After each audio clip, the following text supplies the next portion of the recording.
If you have a closet shelving system like this one and you're trying to rearrange or just remove it, you've probably run into these brackets by now. And in order to remove them from the wall, it can be pretty frustrating. Essentially, these are like a wall anchor where once the nail is inserted into the front here, once it's in there, it's going to start spreading out in the back, and it's going to put a lot of pressure on the back of your drywall in order to hold that shelf up securely.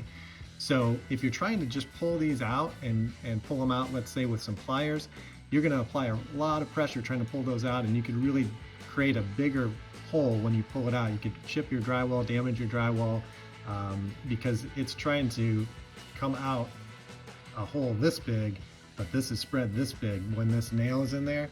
So on the front, what you're going to see is you're going to see one of these nails, and it'll either look like this or it could also look like this.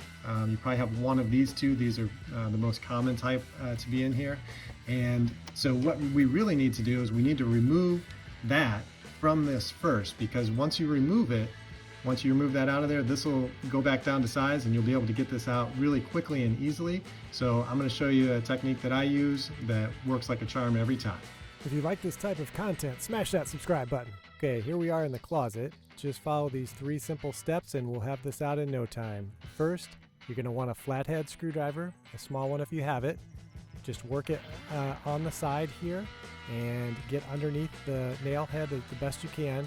Just pop it out just enough, and as soon as you have a little bit of that exposed, you can grab your needle nose pliers for step number 2, pull the nail straight out, and then finally for step number 3, you're going to need to wiggle this back and forth just a little bit. Once you get it wiggling just a little bit, you can pull it straight out, and there you go.